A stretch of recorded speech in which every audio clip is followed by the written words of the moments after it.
So today I'm going to show you how to make kimchi. Now kimchi comes from Korea and it is so fragrant. It's got spice in there, got garlic, loads of veggies in there, and the main element is cabbage. And basically what I will show you today is how you can make this at home. And the reasons you want to make it is firstly it tastes amazing, and if you're doing any sort of Asian, you know, Chinese, Korean, whatever dish, it adds so much flavour to it.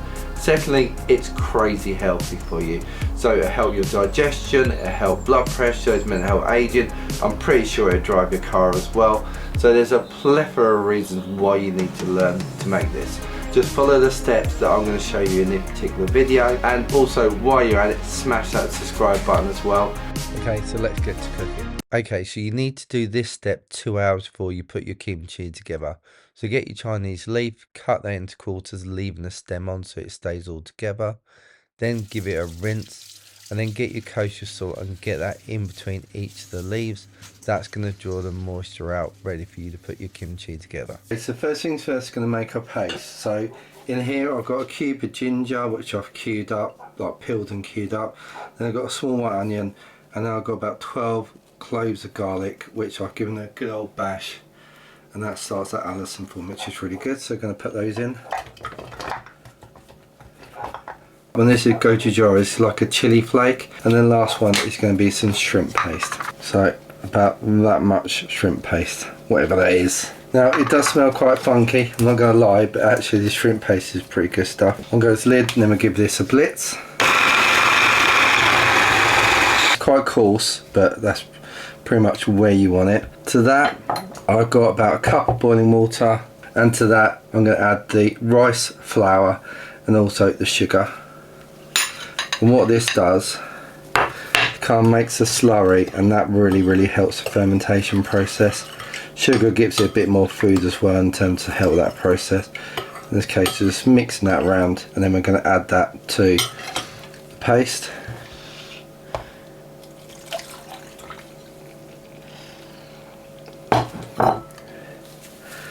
And then just incorporate that round. There you go. That smells amazing. You really smell the ginger, the chili flakes, and the garlic. It smells absolutely amazing. So that's it. So that's our paste. So let's go back to our cabbage. So the cabbage has been going for like about 2.5 hours now actually. And you can see the amount of water that's come out of this, and you can see the cabbage itself really wilted and looks really good. I'm going to use this kimchi in a couple of recipes. So for that I'm going to leave some longer leaves, and then the rest I'm going to chop up. So for the ones I'm going to chop up, I'm just going to take this stem off, and then I'm going to roughly cut these into kind of like bite size, kind of like nice sort of sizes. Now to do this I'm going to pour away, first of all I'm going to pour away the liquid, but you do want to keep that, so don't chuck that away. But on each one, whether or not I keep it long or short, I'm still going to take off this core bit. So that bit I'm still going to take off. These bits I'm going to leave a bit longer because I want to try and use those in a different recipe. Okay, so that's all nicely chopped up, and you can see decent sized pieces. So I'm going to add that back into the bowl, and then we're going to come back with our kimchi paste and just pour all that in. Now I'm using black gloves, nitrile gloves. I suggest you do the same because obviously this is chili and chili flakes, so you don't really want that in your eye. And also with the garlic and everything else, you're going to have proper stinky hands after this. So just get this mix, and what we're going to do is just incorporate that all over.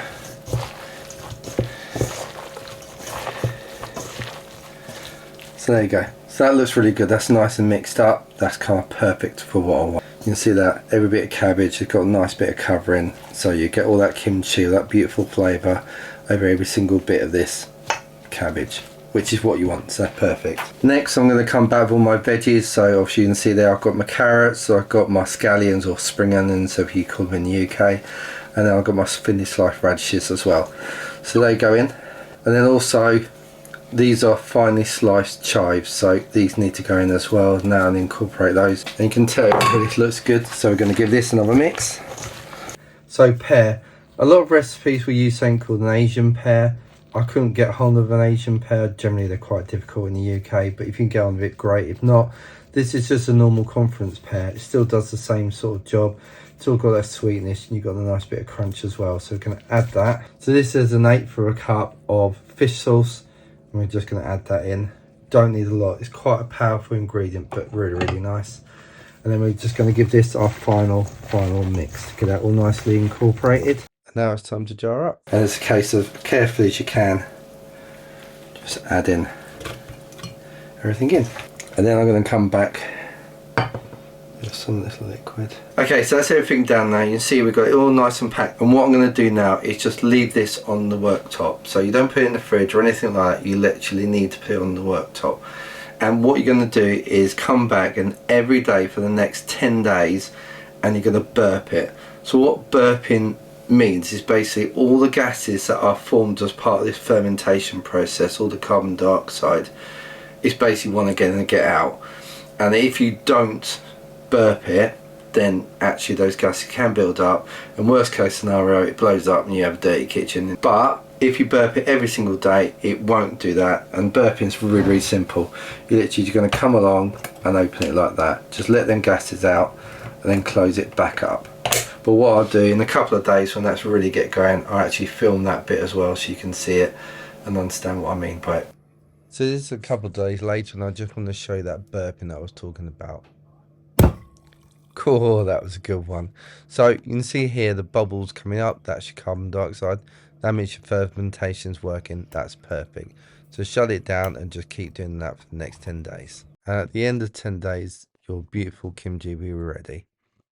So thanks for watching the video today, guys. I hope you do make some kimchi yourself. Please hit that subscribe button, it means an awful lot to me, it really does.